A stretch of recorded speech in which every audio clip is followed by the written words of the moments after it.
Hi there, good afternoon. In case you can't tell by Lauren's dance moves, it's Friday. Yes. Erin Chilton alongside Lauren Coleman and Stacy Spivey. Yeah, ready to go for the weekend. We are excited and we are happy that you're joining us here on the 4 to 5 on WFMY News 2. Of course, you can also watch on your Fire Stick, Roku, and the News 2 app. Well, lots to talk about today. The top story that's trending all across the triad. Right now, you no longer have to mask up in most indoor spaces in Guilford County.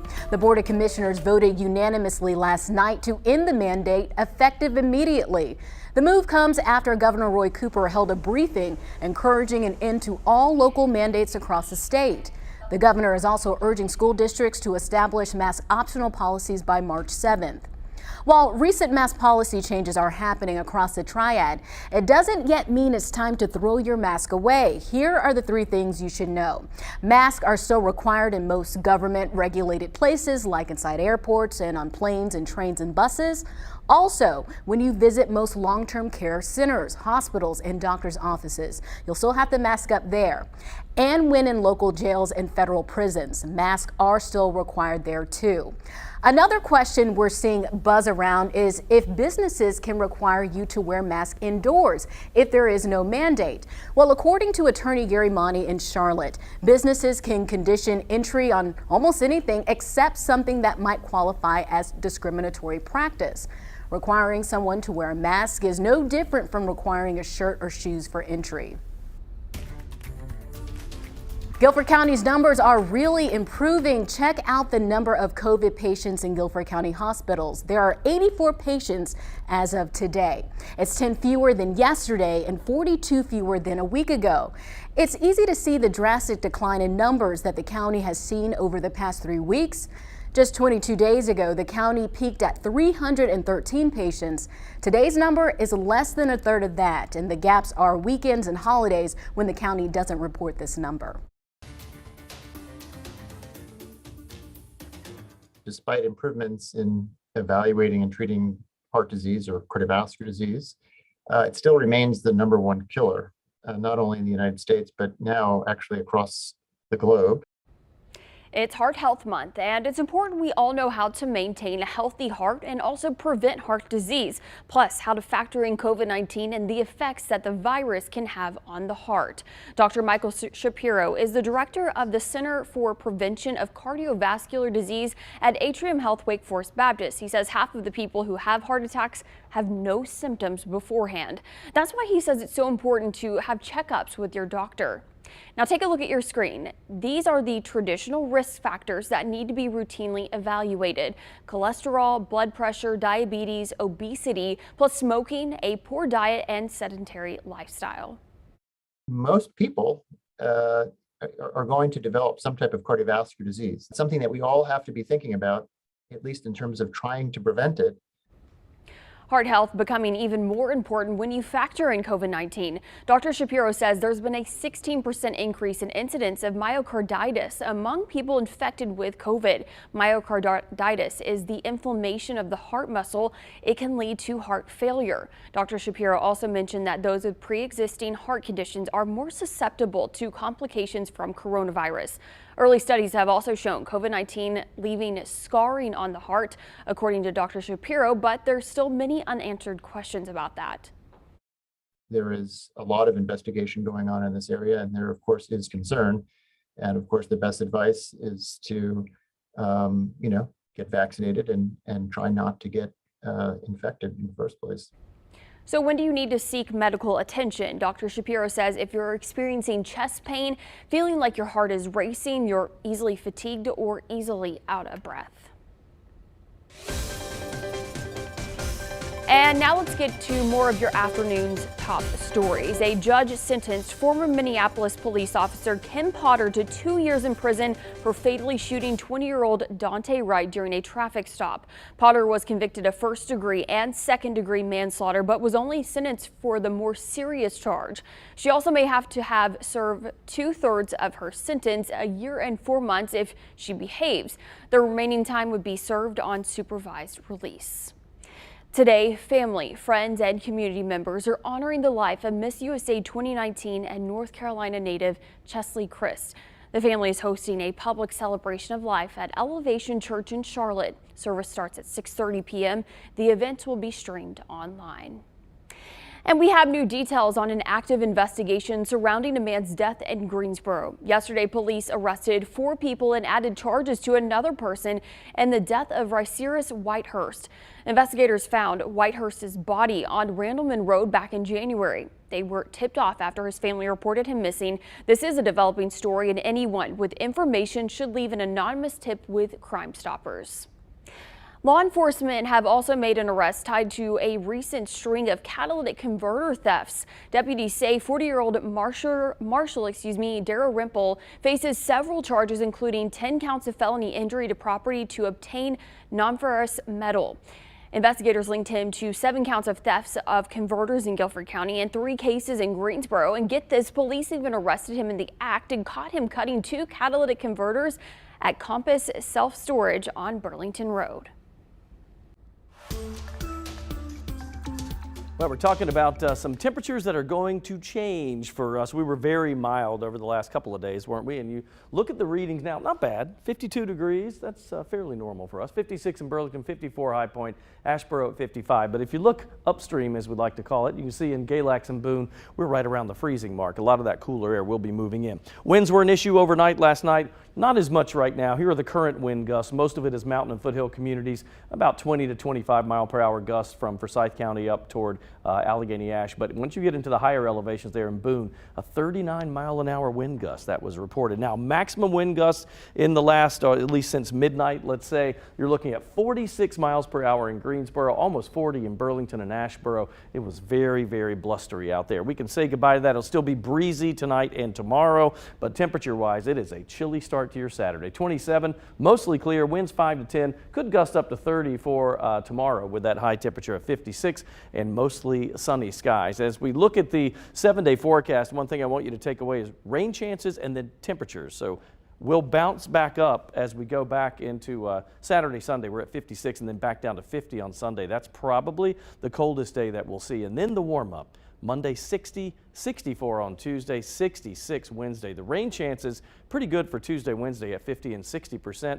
We'll bring that down to a 40% maybe morning or first half of the day shower Thursday, and then 56 by Friday.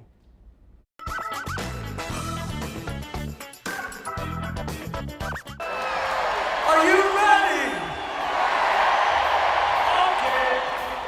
Okay. That's right. Are you ready for legendary rock icon Paul McCartney to come to the Triad? He'll be performing at Truist Field on Saturday, May 21st. This is a once-in-a-lifetime concert, and it made me think about my concert bucket list. So I asked you on Facebook, who's on yours? Rebecca says Thomas Rhett, Luke Combs, and Kane Brown. Laura wants to see Lady Gaga. If we can go to the next comment. There we go. And for Anna, it's Kane Brown and the Backstreet Boys. Kane Brown seems to be a popular choice here. Freddie writes, everyone who I would like to see in concert has already passed away, although I wouldn't mind seeing a Rhonda Vincent show. Maggie says Doobie Brothers, Styx. Cherokee wants to see Billy Idol. And Anthony says John Party. Some good choices there. Bucket list concert. What do you think?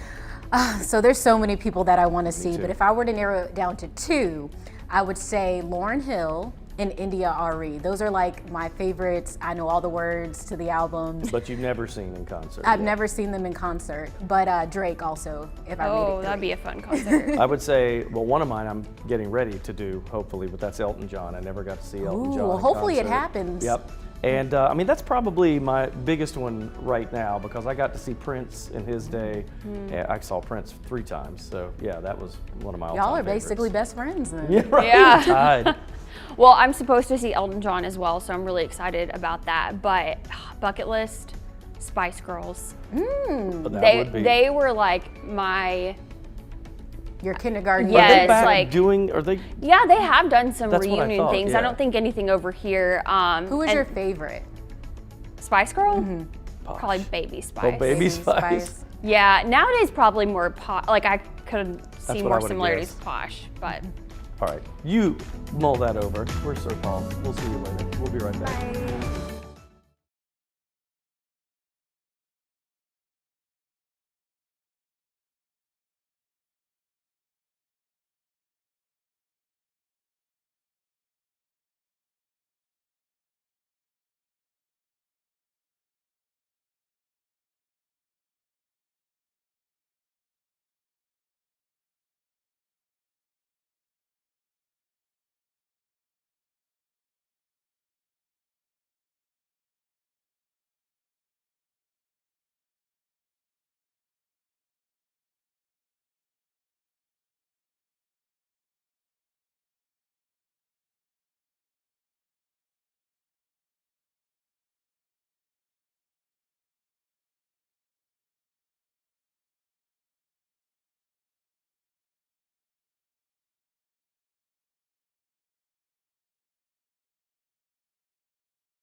You know, we all know the importance of having a mentor. Mine was very important to me. Well, the Winston-Salem Symphony is taking this concept to great levels now. I spoke with conductor Karen Neverin about their community concert. Now, this thing merges the youth orchestra with the pros, and guess what? It's totally free for you and me.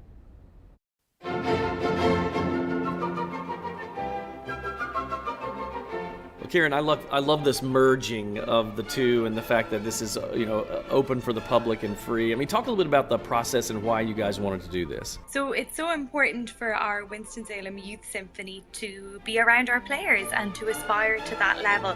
It's something that has happened for the past 10 years. This is the anniversary. But in the last 2 years through the pandemic, in a bid to keep the youth orchestra going, I've tried to include our Winston-Salem Symphony players as much as possible in tutoring the kids, talking to them coming in. So for me, I think this is an extra special year where we've really built on these relationships and they get to sit literally right beside them for the upcoming performance, which will inspire, engage, and just give them an all-round view of everything that's happening. In my mind, I envision like the older players really taking them under their wing and being impressed with them. And I mean, what's the attitude with that? The attitude is just so positive. Again, we've been building up as much as possible for this event in so many ways. So just this season, our Youth Symphony kids have attended to the Winston-Salem Symphony concerts, and it's adorable seeing players, say hello to them, and then following those concerts, the kids have gone into mentoring with them within their sections. And believe it or not, the musicians learn as much from the kids as the kids do from the musicians. So it's adorable. So what about picking pieces for this? I would think would be a little difficult, right? A little challenging because you got to kind of serve the two people here. Talk about that. So in picking the pieces, I was a little bit selfish for the Youth Symphony's sake in that we are sometimes missing instruments. We might have 2 horns instead of 4. We don't have a harp this year. So I picked 2 very big pieces that were also concise. So we've got Tchaikovsky's Romeo and Juliet Overture and Dvorak's The Golden Spinning Wheel.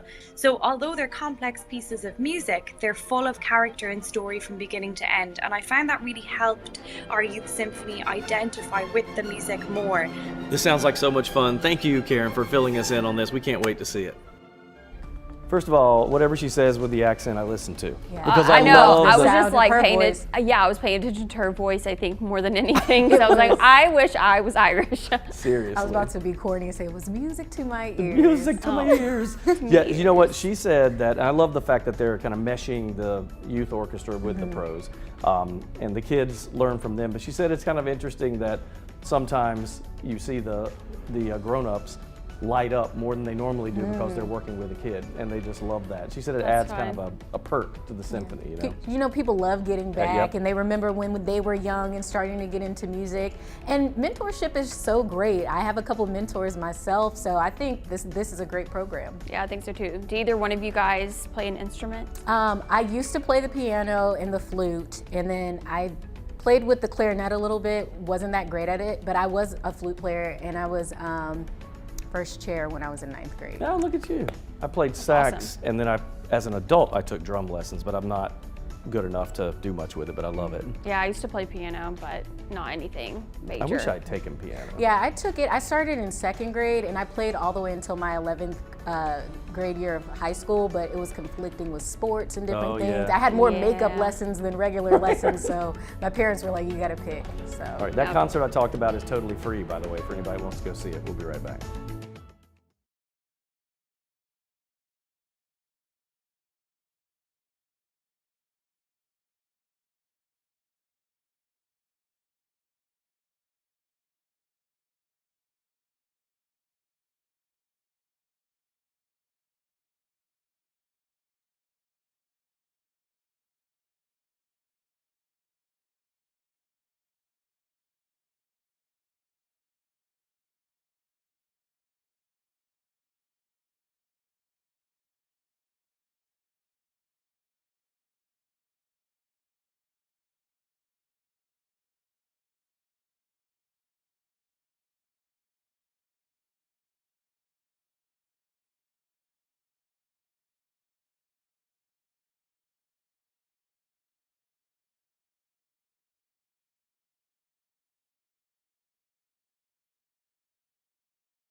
Stacy Spivey is cracking me up over here.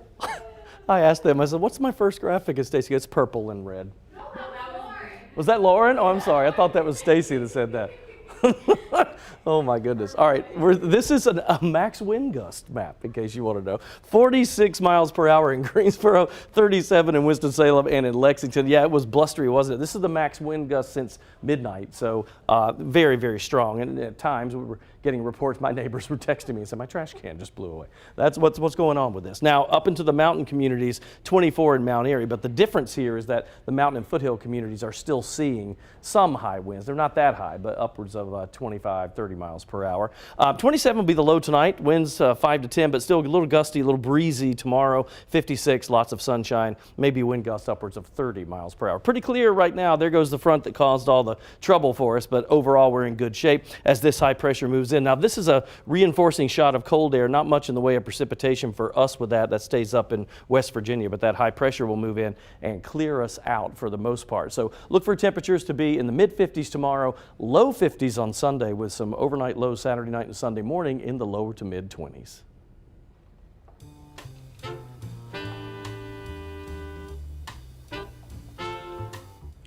This month, Coach Lamont is honoring several Black trailblazers who've made their stamp on American history. Today is all about Sojourner Truth and how honesty always prevails.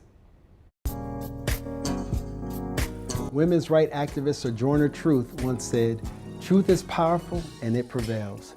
You are only as powerful as the truth you convince yourself. If that truth is a lie, then the lie you presume to be truth will guide you down paths of unintended results. Truth is intended to forge you forward to a place where only prevailing exists. Time will reveal what you truly believe about you, and you must be willing to find the strength to combat what simply may not be prospering you. It's time to eliminate whatever has been holding you back and remind yourself that you are what you are created to become, that winner within. And losing is no longer an option. It is written that the truth shall set you free. Don't you think it's time to find that truth? I do. This is Coach Lamont. Make today your best you day. I'll see you tomorrow.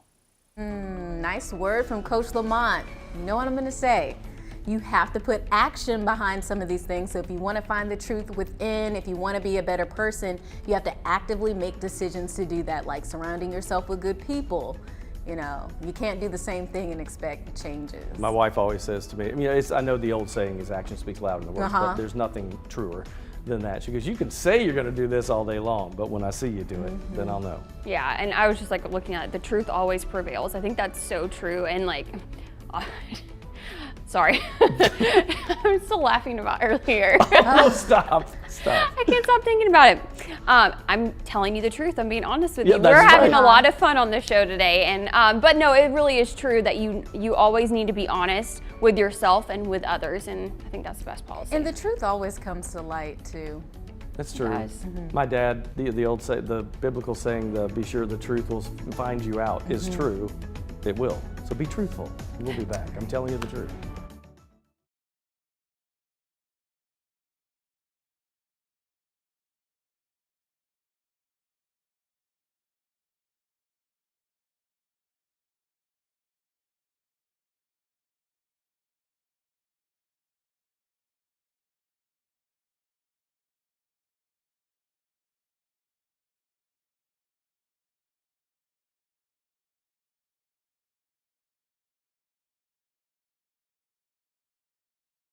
The cleaning pros at Consumer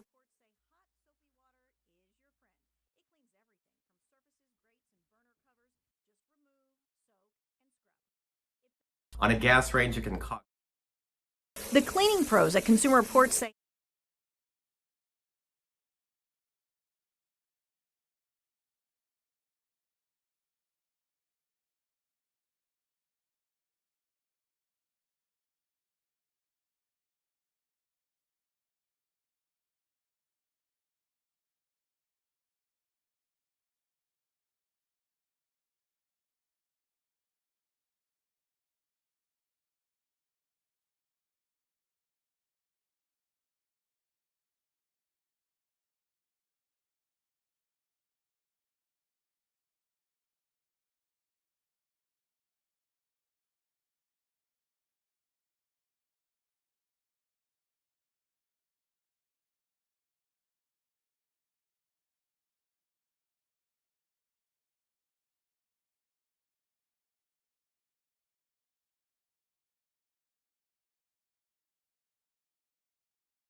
Oh, I'm just practicing taking a selfie. You know, many of us love to snap a photo and post it to social media to share with our friends and family. I know I do.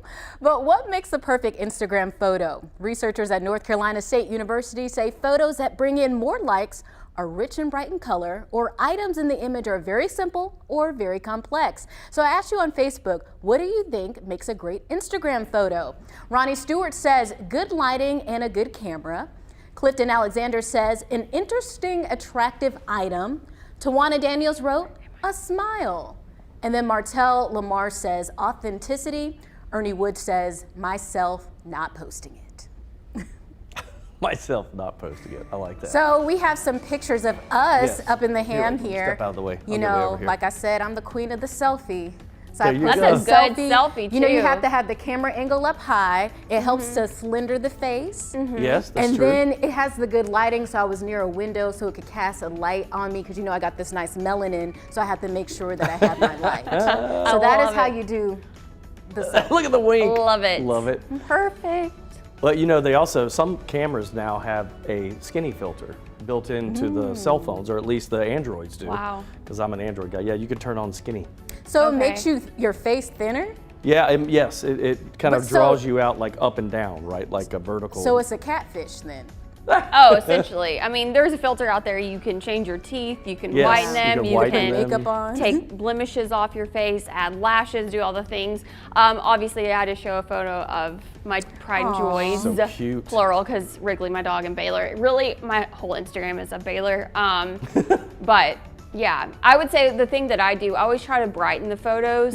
Like, I don't try to like alter colors or alter things or whatever, but I do like to brighten the colors up a little bit and just brighten the photo in general. I'll do that. I'll do a filter that just makes the colors a little bright, like the Yeah. whole Yeah, exposure. give it a little pop. Yep. Yeah. And that was me taking Tyler to his first Chapel Hill basketball game. So. He looks so just like you. That is your sweet. face. I know, on his he's I crazy. know, he's so Look at cute. Wrigley. I don't know if we can get a shot of Stacy's dog. It looks because like Wrigley's it- looking at Tyler. No, it looks like he's like going, oh, this baby again. Oh, I like, Look, he's like, oh, And, look and over Stacey, here. I would say that you fit what the research was saying about a great Instagram photo. You have the bright color, the rich Yeah, color, that's true. and then you also, the way that the placement, you have Baylor, you have Wrigley, so the item placement, you know, is pretty even. It's Well, not too much. we can, There's levels to it. We can, you know, applaud Jake, my husband, for that, because he took the photo. He's nice learning. shot. I'm trying to teach him how to take a good Instagram photo. You are so right, though. You got to go up above. Yeah. You never want to take a photo down below. Or you could do the angles to the side, like, And also, have you noticed? Lauren, your poses are killing me. It depends on what time you have to find the right time of day to post too. absolutely. That matters. true. It's a science. All right, we'll take a break. Take your Instagram pictures. We'll be right back.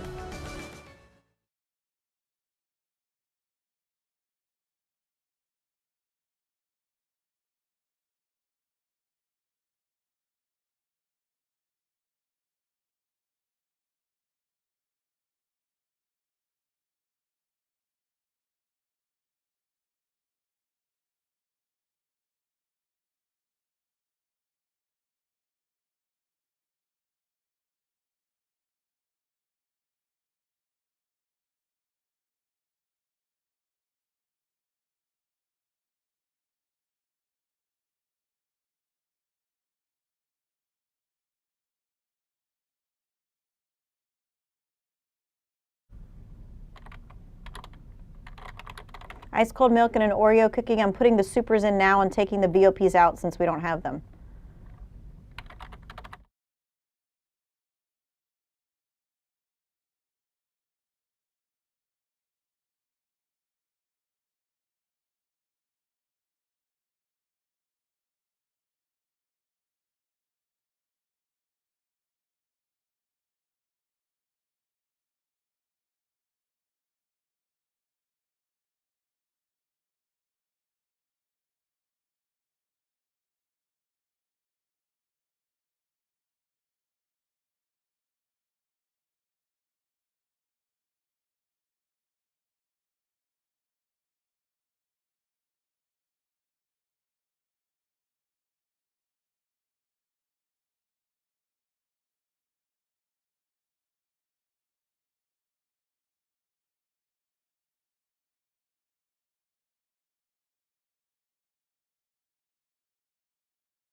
Welcome back to the 4 to 5. Eric, Stacy, and Lauren with you today. Lauren's trapped in our little video wall. I'm in my little box. We'll get you out in just a minute.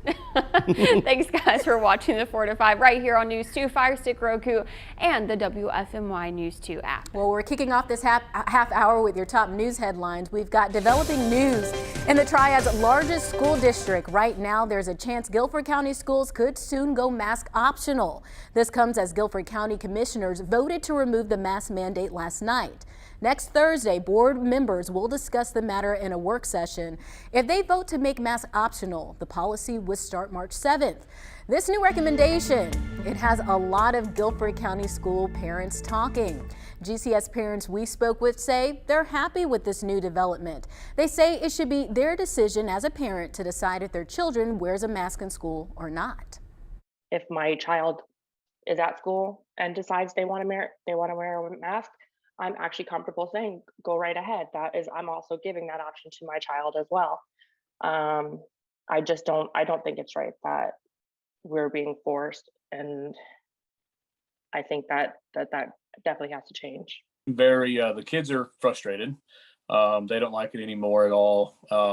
Biggest thing is when we go out to restaurants and go to places outside of school, they question us of, why can we do this, but yet when we're in school, like my 5th grader, she has to sit at her desk while she's eating. They cannot talk. They have to be quiet, which just blows our mind. Triad area school districts like Randolph and Rockingham County schools are already mask optional. Adam Powell is the public information officer for Rockingham County schools. He says the school district has been mask optional since January 4th. He tells me the district has seen a tremendous reduction in quarantines and total cases over the last month. In this polarized time, we just want students to be able to come to a safe environment where they feel included, where they feel safe, where they can come and learn above all. And we're very pleased about the positive trends that we're seeing, and we certainly hope that they continue. Davidson, Yadkin, and Wilkes County schools decided this week to make masks optional. Thomasville City Schools will meet next week to discuss their mask mandate. So a lot of changes probably could be coming our way as far as masks. As you know, we already lifted the one in Guilford County. I still think, though, that some places I will feel more comfortable if I wear a mask until this thing is, not completely gone, because I don't know if it'll ever be completely gone, but at least to where I feel comfortable knowing that I most likely won't get it. So I think really crowded places, probably. Absolutely. I'll keep it on. Yeah, I still plan to wear mine, to the grocery store, when I'm out and about, just places where I don't know the vaccination status of other people. And I've been doing that this whole time, even in places where you are allowed to not wear your mask. But I just hope that people make the right decision that keeps themselves safe and those around them safe as well. Yeah, and I think the important thing is here too is that, I have a daughter at home who is not old enough to be vaccinated yet. She's not eligible, so I have to be careful to protect her. And there's a lot of people out there, they have elderly family members, people with autoimmune diseases. You have to think about them because they're going and they could potentially spread it to people that can't fight it off like you and I could. And I think there's a lot of people obviously on both sides of this, so we have to remember just to be respectful of other people's opinions. Don't bully people into thinking one way or the other. But this is an ever-changing situation. It could change again. I don't know. I think we just have to keep an open mind and just do the best we can to keep ourselves and our neighbors safe. Yeah, just got to make whatever is the best decision for you and your family. Well, a pharmacist at a CVS in Kernersville gave a customer the gift of a life. The two once strangers, now linked forever. Pharmacist Kathleen Kirkland met Donnie Pickerel through visits at the pharmacy. Pickerel says he's dealt with kidney issues since he was 19. After finally making the transplant list, he shared with Kirkland he needed a donor for a kidney transplant. She told him she was willing, and now the two have an extra special bond. Kathleen, she came through for me July the 12th of 2019. The day the surgeon told me I needed somebody to give me a kidney was the day she said, I'm willing to give you my kidney, not knowing what he had just told me. I was very willing to give my kidney because I knew I was healthy and I would be fine with just one. God gives you two, so you can give one away. It will almost be 2 years since the surgery. Both are doing well, and coming up at 6 o'clock tonight, hear more about their journey and why they want to share their story for everyone to hear. Wow. I just love these kind of stories. You're really just giving someone a second chance of life, so it's always beautiful to see. That's incredible.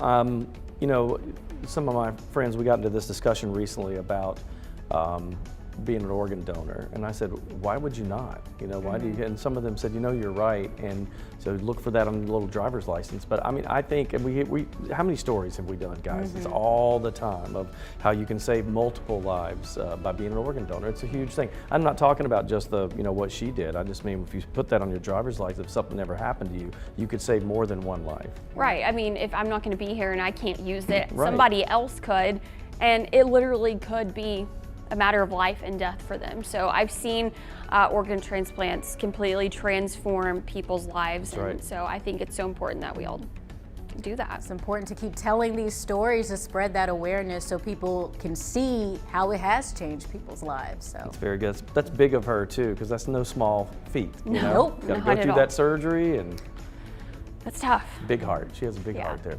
All right, let's check our forecast, shall we? Looks like things are looking up for us, right? We still may see a little bit of a breezy condition heading into tomorrow, but when you look at our satellite and radar combination right now, pretty good shape here, mostly clear. We'll stay clear tonight. In fact, when you remove that blanket of clouds away from us, that allows the heat that the Earth absorbs all day long to escape the atmosphere very quickly tonight. So we'll drop down from the 50s where we are now, in some cases mid-50s, down to the upper 20s tonight. So look for about a 27-degree overnight low. And you see what's happening here. Windy conditions with this first front move away, but you got a second little reinforcing shot of colder air. I think this will clear us by Saturday night, and then we get really chilly. We'll see some teens probably in the mountain communities and low 20s for us with high temperatures on Sunday once that moves through, only around 50 degrees, which means we'll see some 40s for highs on Sunday. It looks like as we head into next week, though, we do just the opposite and enter into a warming trend. Monday, some clouds building in and 60 degrees there. Then we have a good 50 to 60% chance of rain. That'll be Tuesday and Wednesday. Wednesday, the rainiest day. Thursday, maybe a first half of the day leftover shower and then clearing. Then 56 with only that 30% chance of a shower possible by Friday.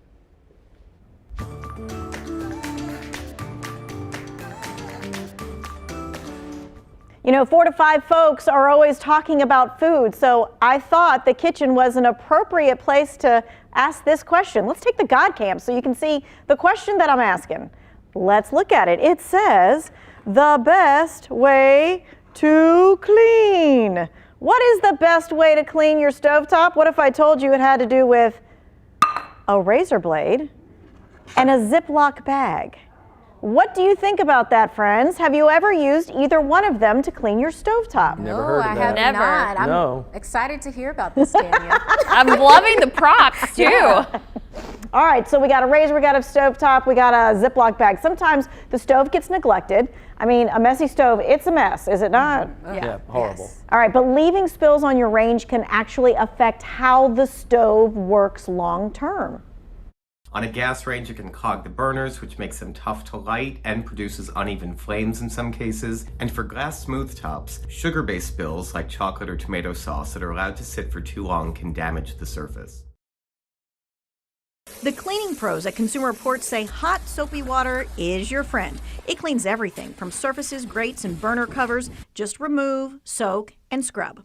If the grates and the covers are really rough, slip them into a plastic bag or another sealable container along with a 1/4 cup of ammonia, which will break down the stains and make the grates easier to clean. And sometimes burner ports can get clogged, so you want to clean this with a paper clip or a safety pin. Do not use wooden toothpicks or other materials which can break inside those ports.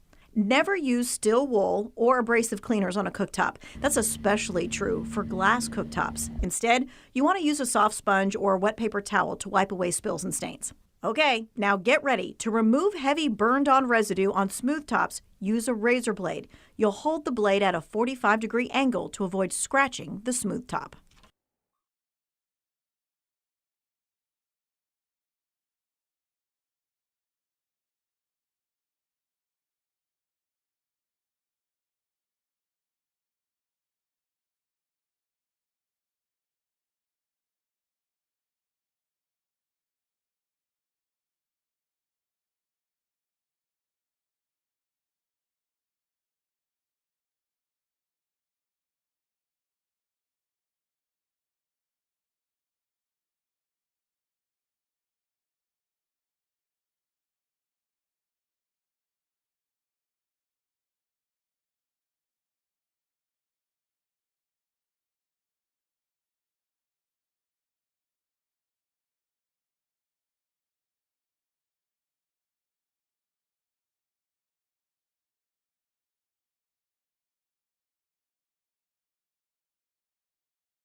It's Friday, as I like to call it, and we've got the perfect date night movie for you. In today's News 2 reviews, WFMY News 2 photojournalist Manning Franks dives into the rom-com Marry Me, featuring Jennifer Lopez and Owen Wilson.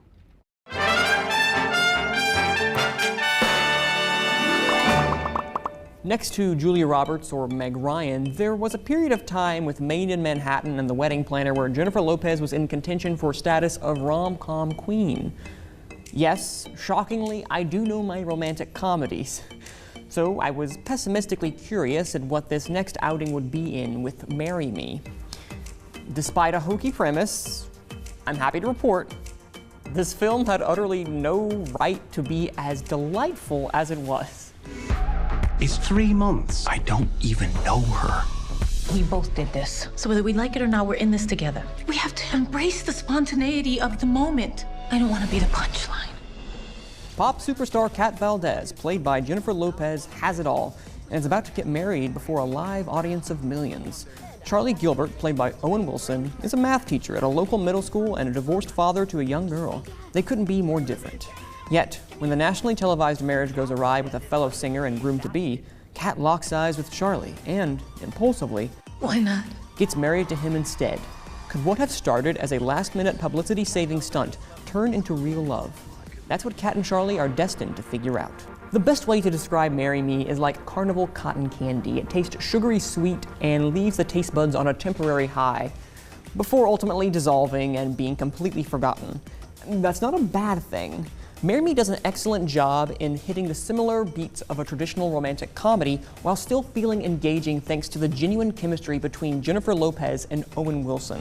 Obviously, for a rom-com, you need two charming leads, and as I said, Lopez and Wilson are 100% committed to this film. These are two individuals you wouldn't expect to play off each other so well, yet there is such a maturity to their relationship that, while not electric, shows that these two have a comfortability with each other that's refreshingly tender.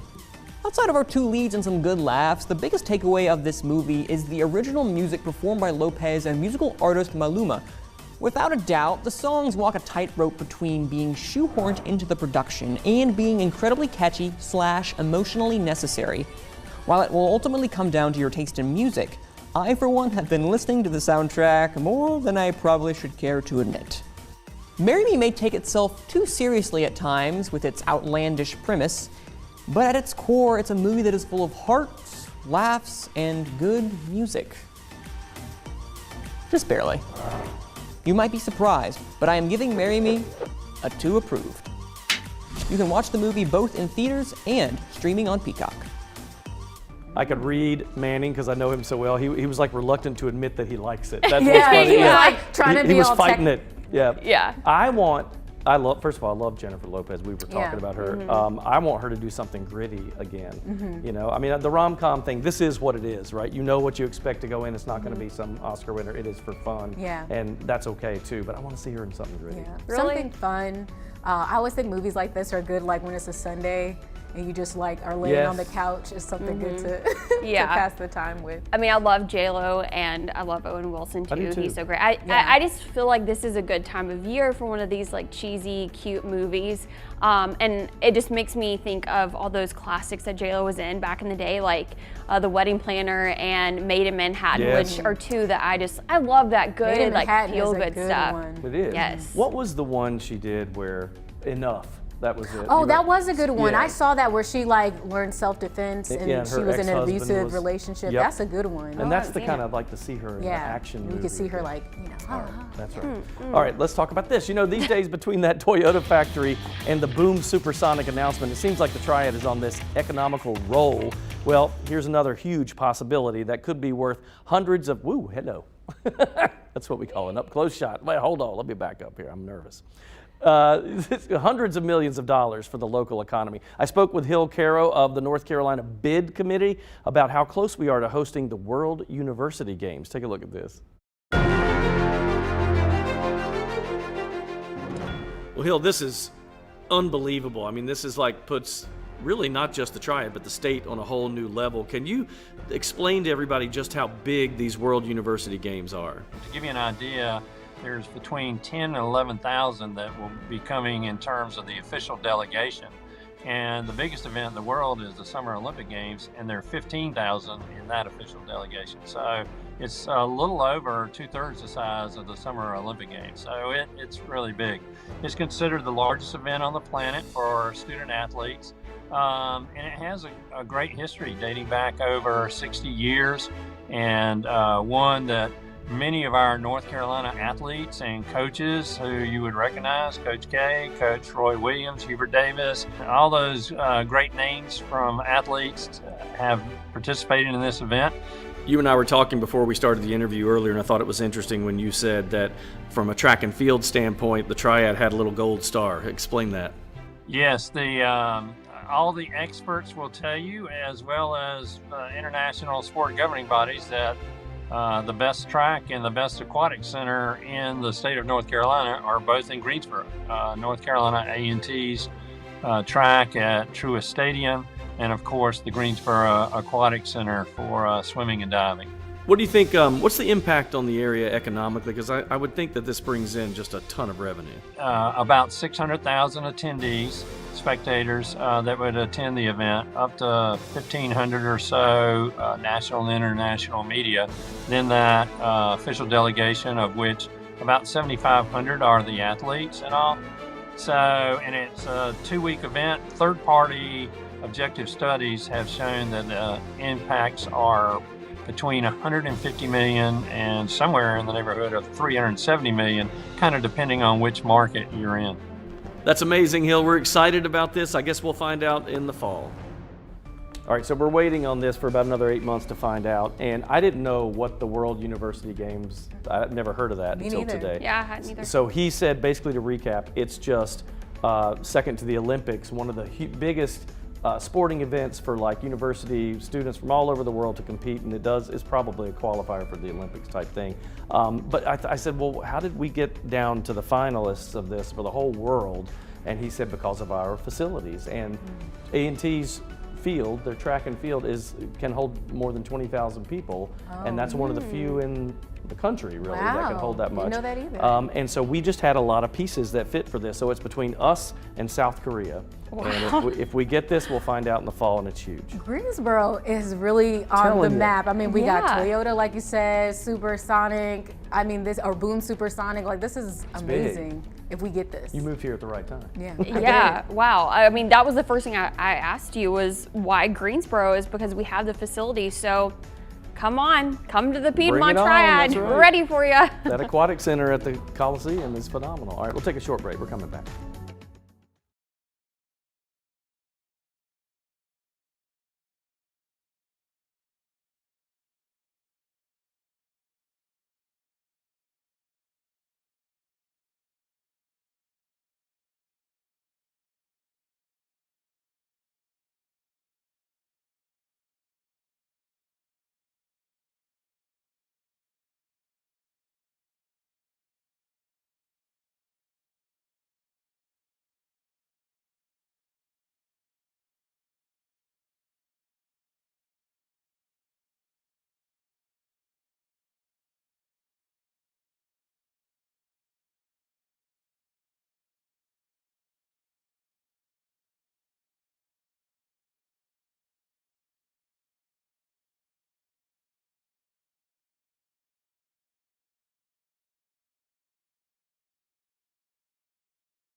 Well, winds have relaxed a little bit, at least for now, but it wasn't the case, was it, last night, overnight? I don't know about you, but I was hearing it all night long. 46 miles per hour, maximum wind gust in Greensboro since midnight last night, 37 in Winston-Salem and Lexington, 39 Asheboro and Burlington, 28 in Wilkesboro. The only difference is mountain and foothill communities are still seeing just breezy conditions, at 25 to 30 if you get up in the higher elevations. 27, the low tonight, mostly clear and cold. Winds tomorrow, there's that 5 to 15 and gusting to 30, so a little bit breezy, but lots of sunshine for your Saturday and 56. We get colder as we head into Sunday because of another front that'll start to dip back down to the south. So our long range forecast showing 50s for the weekend, with Sunday being the coldest day. As you head into next week, we warm up 60, 64 and 66 with some rain Monday, Tuesday, Wednesday, Thursday, Friday, back to the mid to upper 50s as rain tapers off.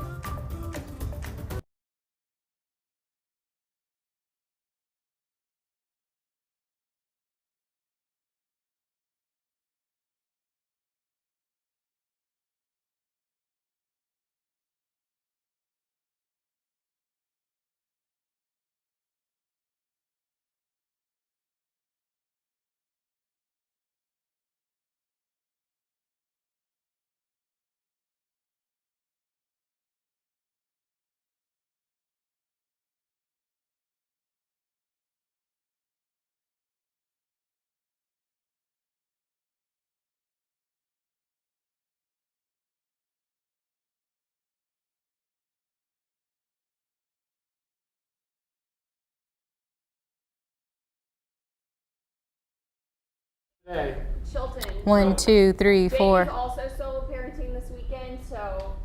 Where are you going? Ooh. Hi, Alabama, Alaska, Arizona, Arkansas, California, Colorado. Hello, mic check 1, 2, 3, 4, 5, 6. Children, my phone died. That's why I couldn't find my cord. After a mic check, I'll have to rehook the whole thing. There, I'm doing a mic check right now. How about it? 1, 2, 3, 4, 5.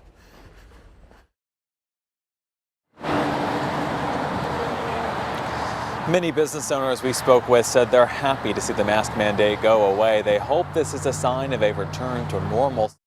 Yeah, I'm good.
I'm a black woman. My hair in its most natural state is not straight. It is kinky and coily.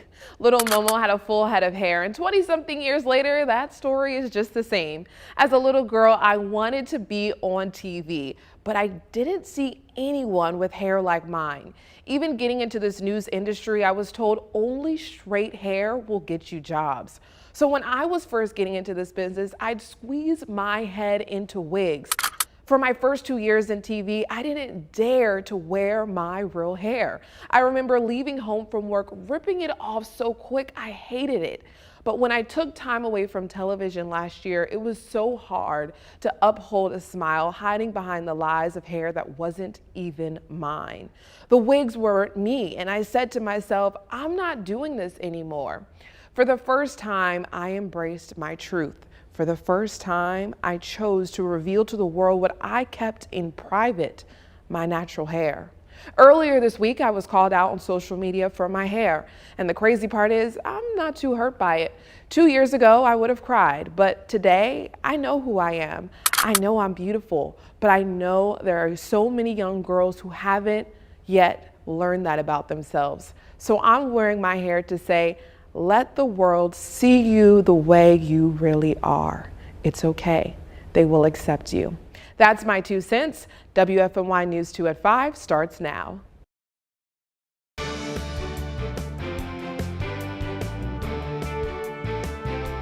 Guilford County businesses are scrambling to adjust to life without a mask policy. County commissioners voted to end the mandate and let businesses decide their own rules. WFMY News 2's